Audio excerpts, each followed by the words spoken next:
પ્રભુ ઈસુના પવિત્ર ત્રિએક નામમાં વાલા ભાઈઓ અને બહેનો, આપ સર્વને લોગોસ બાઇબલ સ્ટડી તરફથી હું પ્રેમી સલામ પાઠવું છું. અને આજે 2025ના વર્ષનો 361મો દિવસ 27મી ડિસેમ્બર 2025 અને શનિવારનો આ નવો દિવસ પ્રભુએ આપણા જીવનોમાં બતાવ્યો. માટે પ્રભુનો ખૂબ આભાર માનતા પ્રભુના નામને ધન્યવાદ આપીએ છીએ. એકબીજા ઉપર પ્રેમ કરો. વાલા ભાઈઓ અને બહેનો, નાતાલનું પર્વ ચાલી રહ્યું છે. નાતાલના દિવસોનો આશીર્વાદ ને આનંદ આપણે જુદી જુદી રીતે માણી રહ્યા છીએ. એકબીજાને શુભેચ્છા પાઠવીએ છીએ, એકબીજાને ગળે મળીએ છીએ, હગ કરીએ છીએ અને એમાં આપણો પ્રેમ દેખાય છે. પણ મને એક બાબત યાદ આવે છે કે શું પ્રેમ એક દિવસ માટેનો છે, એક અઠવાડિયા માટેનો છે? પ્રભુનું વચન તો આપણને કહે છે કે એકબીજા ઉપર તમે પ્રેમ કરો.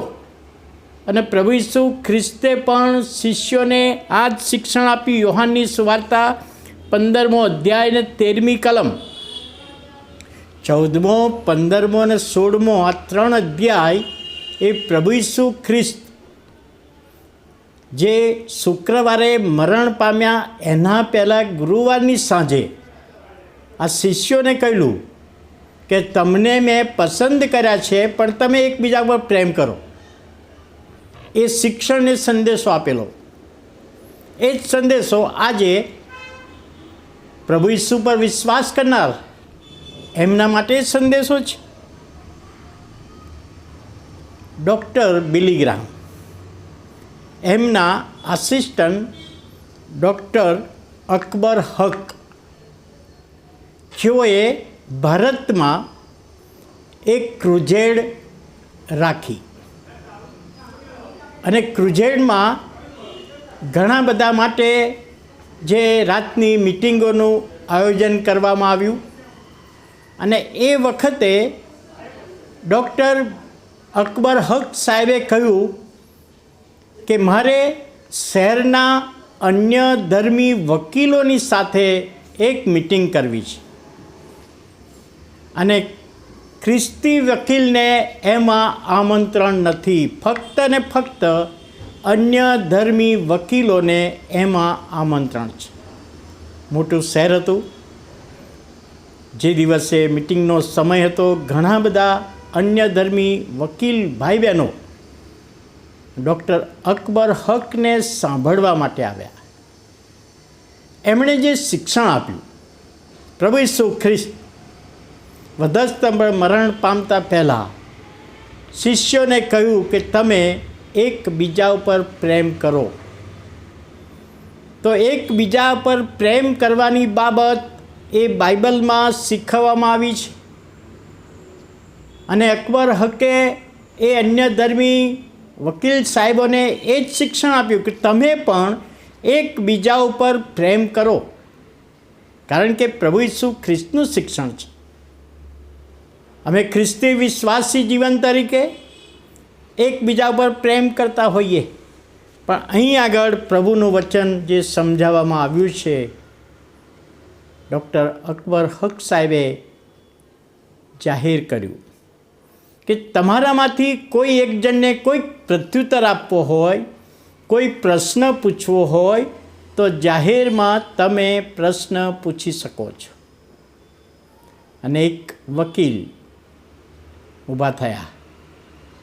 એમણે અકબર હક સાહેબને પ્રશ્ન કર્યો કે સાહેબ, તમે એકબીજા ઉપર પ્રેમ કરવાનું શિક્ષણ અમને આપો છો અને બહુ સારી વાત.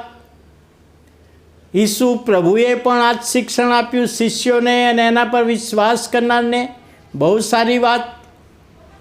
પણ અમારી પાસે જે કેસ આવે છે એ ખ્રિસ્તી વ્યક્તિ બીજા ખ્રિસ્તી વ્યક્તિ ઉપર કેસ કરે છે. એવા કેસ અમારી પાસે આવે છે. એક ખ્રિસ્તી વ્યક્તિ બીજા ખ્રિસ્તી વ્યક્તિ પર.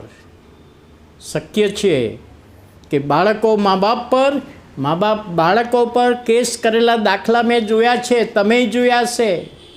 પતિએ પત્ની પર કેસ કર્યો, પત્નીએ પતિ પર કેસ કર્યો, એવા દાખલાય જોયા છે. તો અહીં આગળ પ્રભુનું વચન ફક્ત પ્રેમ કરવાની બાબત નાતાલના દિવસો પૂરતું જ નથી, પરંતુ આપણી સાક્ષી એ સદાને માટેની દરરોજની સાક્ષી હોય. ત્યારે આ બાબત સમજવામાં આપણ બધાને પ્રભુ એની દોરવણી આપે. પ્રાર્થના કરીએ. પ્રભુ, અમે આભાર માનતા તમારા નામને ધન્યવાદ આપીએ છીએ. એકબીજા પર પ્રેમ કરવાની આજ્ઞા તમે આપી, તમે પ્રેમ કરી બતાવ્યો અને અમને એ શિક્ષણ આપો છો. સમજવામાં આત્માની દોરવણી આપો. ઈસુ પ્રભુના નામમાં સાંભળો, માન્ય કરો. આમેન.